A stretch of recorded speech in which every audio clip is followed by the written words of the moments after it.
Olá, aluno Unifacear. Meu nome é Jennifer, sou professora da fisioterapia do grupo Unifacear.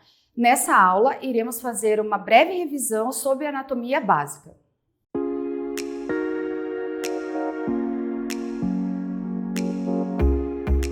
Olá, aluno Unifacear. Vamos iniciar a nossa aula da introdução de anatomia palpatória. Nessa foto, podemos observar a mão fazendo um toque. Essa mão pode ser do fisioterapeuta, pode ser de qualquer pessoa, mas vamos pensar em nós, profissionais da fisioterapia.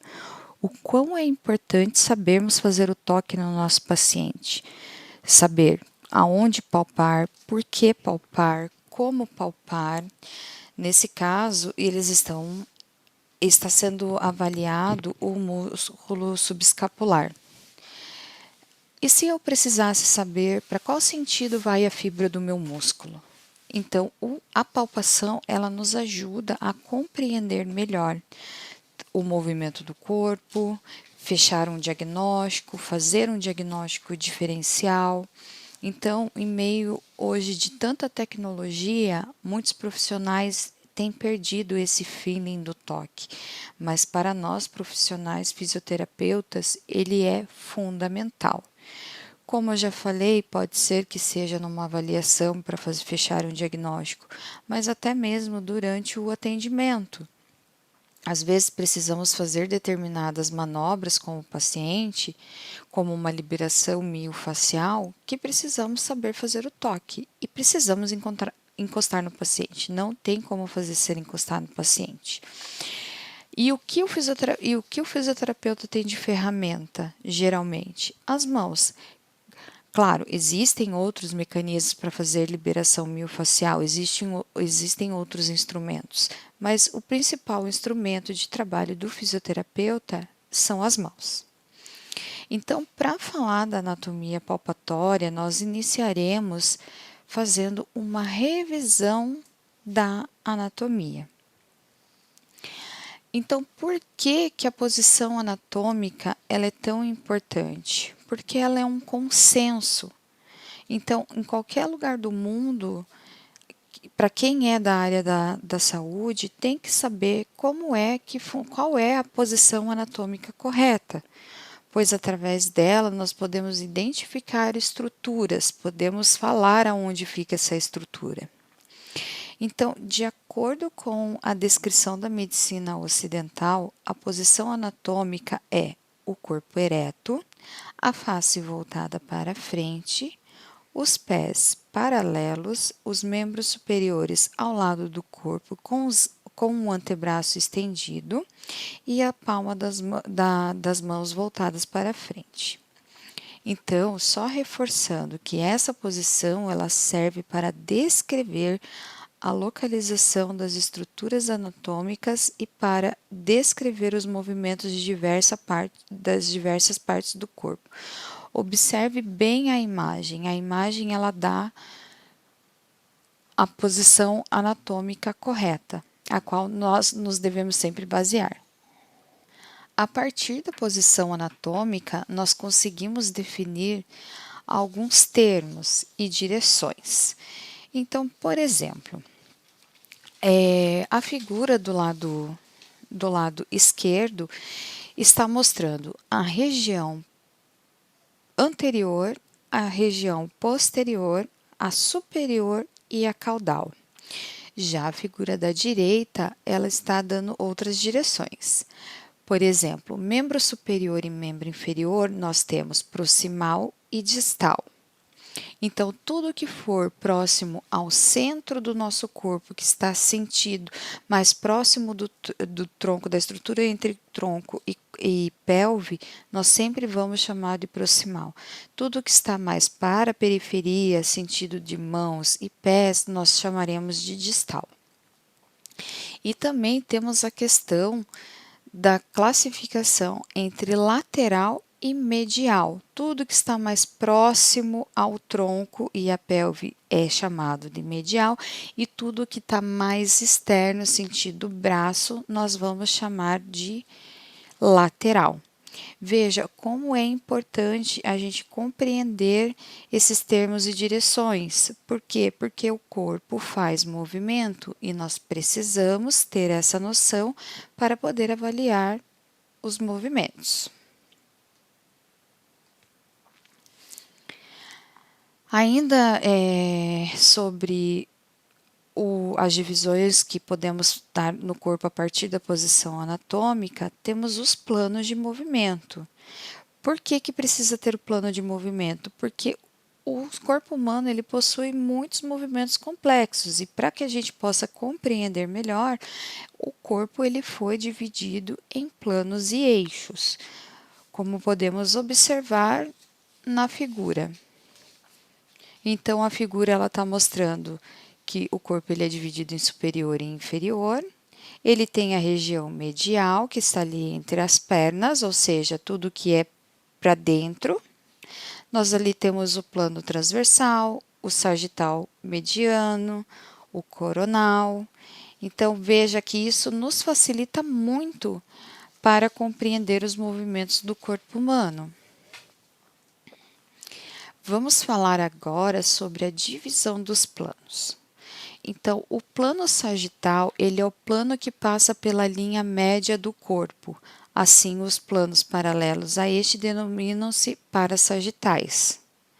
Então, o plano sagital, ele acaba dividindo o corpo humano em lado direito e lado esquerdo.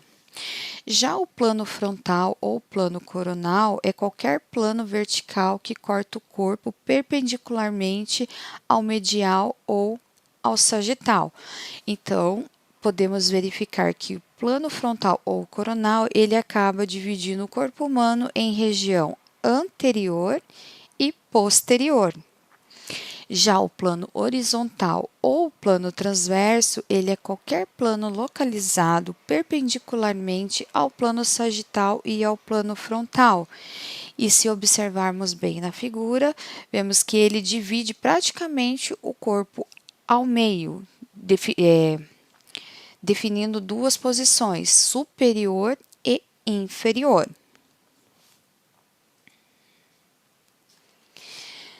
Depois das divisões dos planos, nós temos a divisão dos eixos.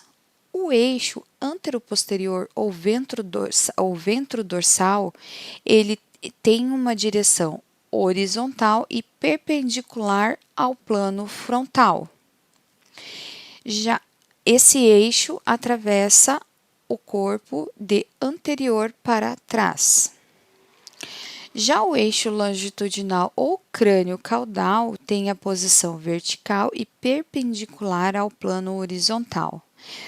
Parte da região mais alta do crânio até a planta dos pés, passando pelo centro gravitacional do nosso corpo.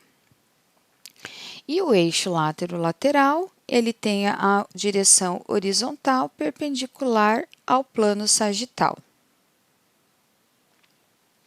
Então, a partir dessa divisão dos planos e eixos, nós conseguimos compreender melhor como ocorre os movimentos articulares. Então, podemos ver aqui na foto A que a pessoa está fazendo uma extensão e uma flexão. Flexão e extensão do quê? De quadril. A foto B está mostrando a abdução e a adução também do quadril. E a foto C está mostrando o movimento de rotação, tanto ela sendo feita para sentido lateral ou sentido medial. Então, os movimentos que ocorrem em cada um dos três planos ao redor dos eixos correspondentes possuem nomes específicos. A flexão e a extensão, por exemplo, ocorrem no plano sagital ao redor do eixo frontal. No plano frontal, ao redor do eixo sagital, ocorrem a abdução e a adução. No plano transverso ocorrem as rotações, sendo as rotações de tronco diferenciada por rotação direita e esquerda, e tanto para o membro superior quanto para o membro inferior, nós temos essa classificação como a rotação medial e a rotação lateral.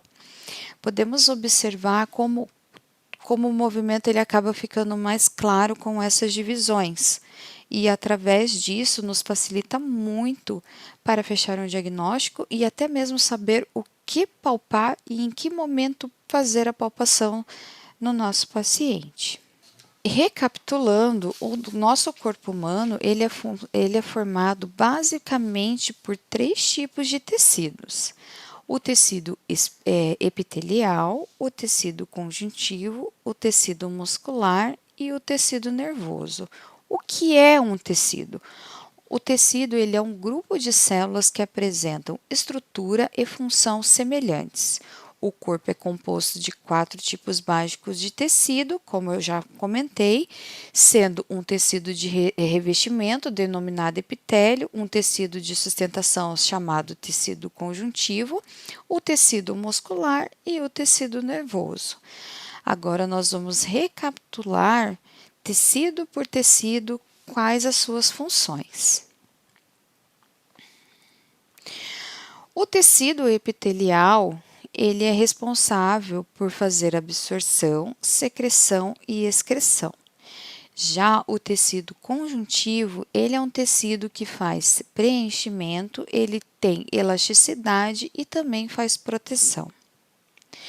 Já o tecido muscular, ele é um tecido que ele é excitável, ele faz a contratilidade, ele faz extensibilidade e ele tem elasticidade. Já o tecido nervoso, ele recebe a informação do meio interno e externo e ele é responsável por processar essas informações. Então, veja que, de uma forma mais genérica, falando dos 4 principais tecidos que compõem o nosso corpo, o quanto de função cada tecido tem e o quão importantes são essas funções para que o nosso corpo funcione, para que o nosso corpo se proteja, para que o nosso corpo se movimente.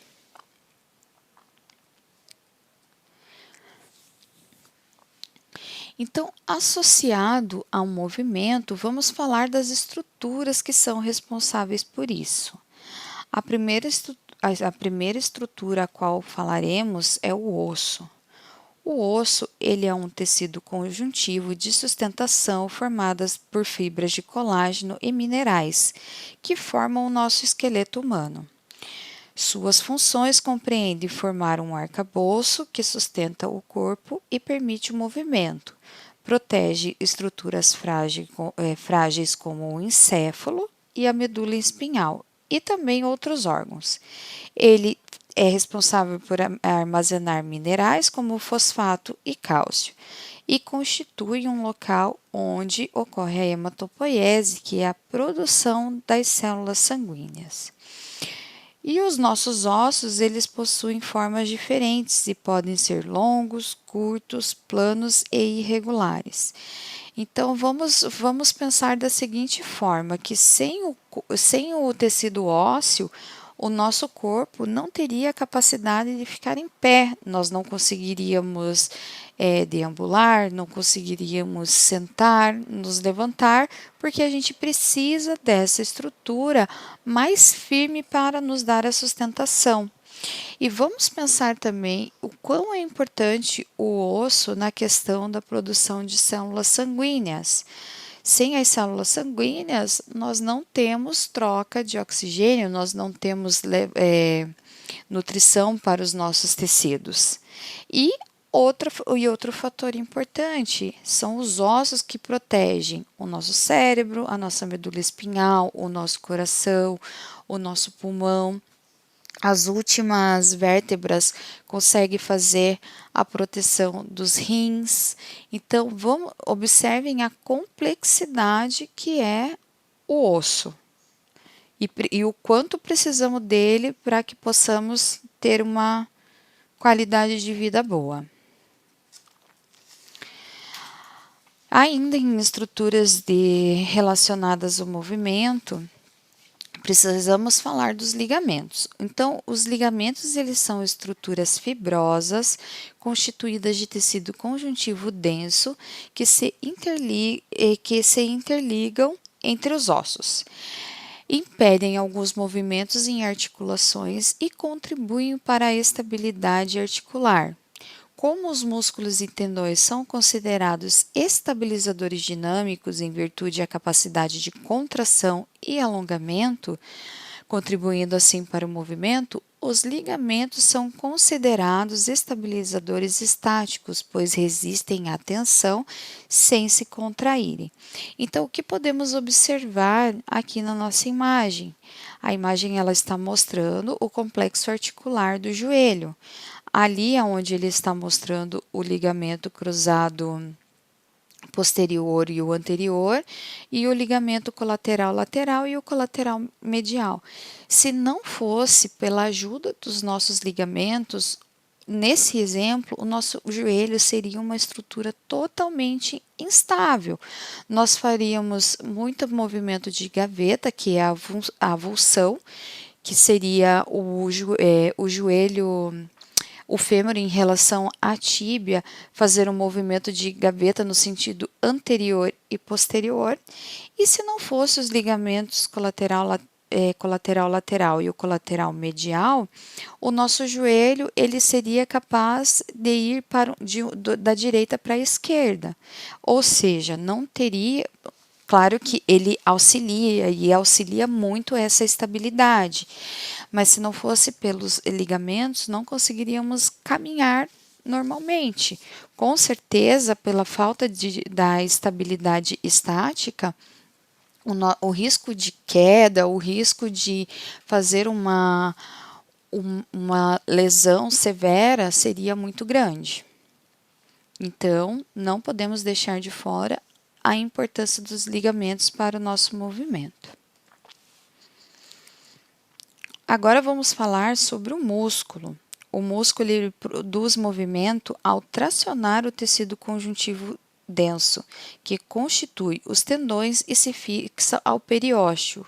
Ou seja, para que tenhamos o movimento, é necessário que o tendão se fixe ao osso para que aquela contração muscular consiga fazer o movimento.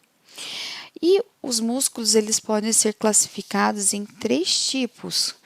O primeiro é o músculo liso, que está presente nas paredes dos órgãos cavitários, vasos e veias.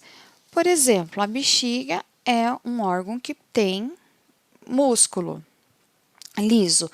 As artérias também, porque a artéria ela se contrai. E também tem nas veias não com a mesma capacidade contrátil, tá? Também temos o músculo cardíaco, que compõe total a parede do nosso coração, e o músculo esquelético, que é o que faz o movimento das articulações. Então, veja que nós temos o mesmo músculo, né, com características específicas, que ele é capaz desde ajudar na circulação sanguínea até promover movimentos grandes, como, por exemplo, fazer uma flexão de quadril, como fazer uma flexão de tronco, nos dá a capacidade de sentar, levantar, caminhar. Tudo isso nos ajudando a nos movimentar. Então, o músculo ele é extremamente complexo. E assim, geralmente no movimento, ele não é um único músculo que realiza aquele movimento. Ele é um grupo muscular que auxilia a fazer determinados movimentos. Como, por exemplo, para você fazer a flexão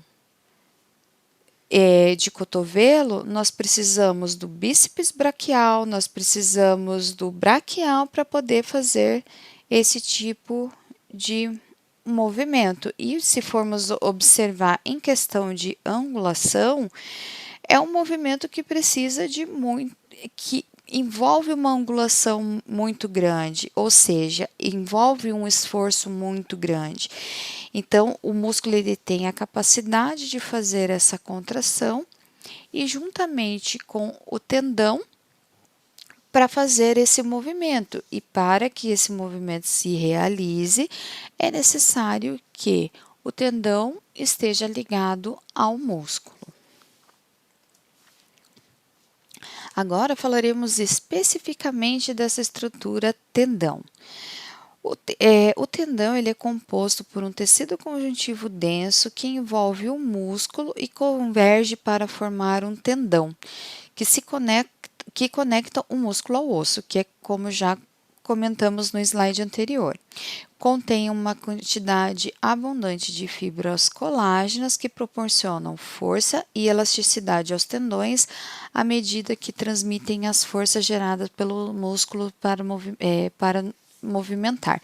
Então, como o tecido do tendão ele acaba sendo um tecido mais denso, ele precisa ter essa elasticidade para suprir essa força, porque se eu não tiver essa elasticidade, eu faço um rompimento de tendão muito fácil.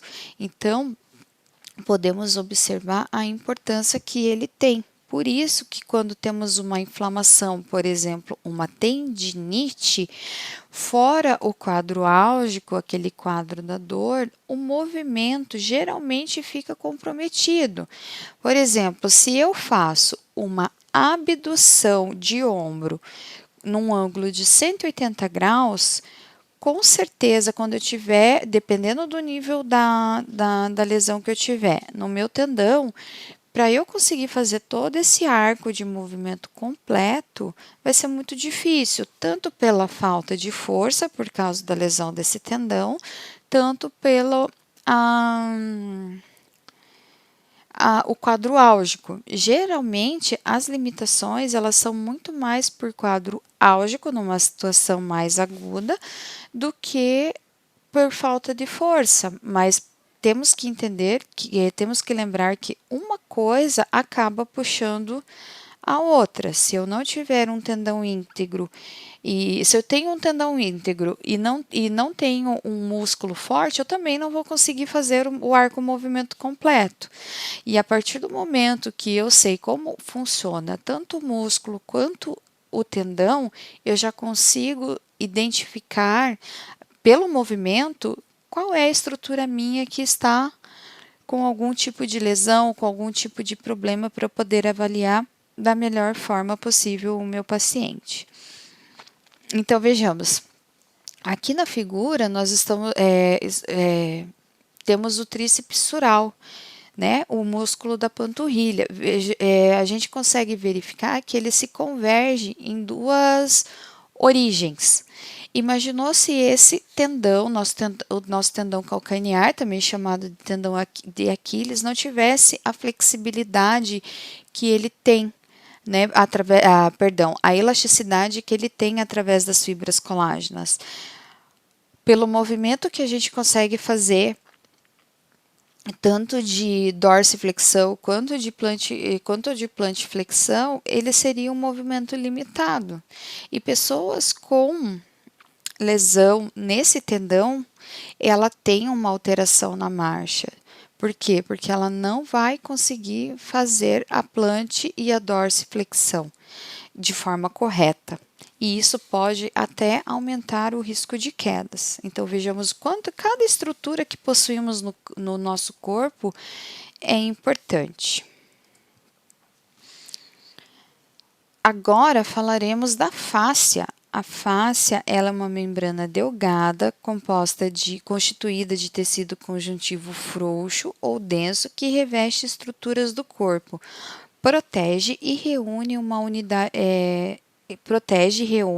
unidade anatômica. São diferentes arranjos faciais que envolvem ossos, músculos e articulações. A fáscia também separa a pele das camadas de músculos, e compartimentos do corpo e cavidades.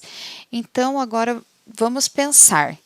Todo mundo já deve ter ouvido falar da famosa fasciite plantar. A fasciite plantar, ela é uma inflamação da fáscia bem na planta dos pés. Então, assim como as demais estruturas, a face ela também pode ser lesada, seja por um movimento repetitivo, pelo uso de um sapato inadequado, por uma isso falando estou me referindo da fasciite plantar, tá? O uso adequado de um calçado, uma pisada errada, e a fasciite plantar, ela ocasiona uma dor que é extremamente limitante. Quando ela está no período de agudização, que é naquele período que tem a dor mais intensa, o portador desse distúrbio, ele pode ficar incapaz de colocar os pés no chão. E quando você faz a palpação da fáscia plantar com o paciente com a fasciite plantar, o paciente geralmente ele refere dor. Quando a dor está controlada, não é só encostando e fazendo uma palpação que ele vai sentir. Provavelmente ele vai falar que ele sente, mas não é uma dor que está incomodando naquele momento. Mas se é uma dor que está mais aguda, com certeza ele vai reclamar e muitas vezes nós profissionais fisioterapeutas não vamos conseguir nem fazer a palpação dessa estrutura pela dor. Então, veja, é uma estrutura que está ali para proteger e para separar, né, as camadas de músculo de compartimentos do corpo, mas ela é uma estrutura que ela tem inervação, que ela tem vasos sanguíneos e que ela também faz um processo inflamatório. Então, vejamos o quanto é importante a nossa face. Então, sempre que vemos qualquer membrana branca em cima de qualquer músculo, com certeza é a nossa fáscia muscular. Então, o que podemos dizer, resumidamente, da nossa introdução à anatomia palpatória? Que é necessário fazer uma revisão da anatomia humana básica para a gente relembrar conceitos, coisas básicas, conseguimos relembrar a posição anatômica correta, os planos e os eixos, os movimentos, os principais movimentos das articulações e em quais planos eles ocorrem. Também revisar os diferentes tecidos que compõem o nosso corpo humano é importante, porque quando eu fizer uma palpação numa protuberância óssea, o que eu vou sentir vai ser diferente do que eu vou sentir palpando um tendão. E também lembrar para que serve cada tecido, como por exemplo o tecido ósseo, que ele é responsável por proteger órgãos importantes, produzir células sanguíneas, permite o movimento e sustentação do corpo, assim como os ligamentos que auxiliam na estabilidade articular de uma forma estática. E os músculos, que também são tecidos com capacidade de fazer a contração para fazer o movimento articular. Então, cabe a nós, fisioterapeutas, lembrar sempre a função de cada tecido.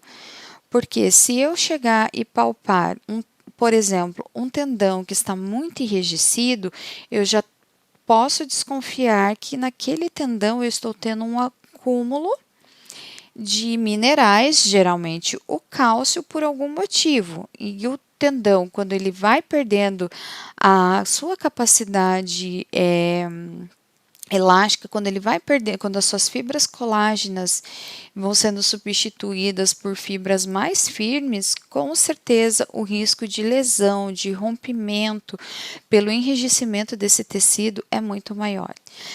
Então, vamos pensar da seguinte forma: o quão é maravilhoso o nosso corpo humano e o quão é importante relembrar dessas estruturas.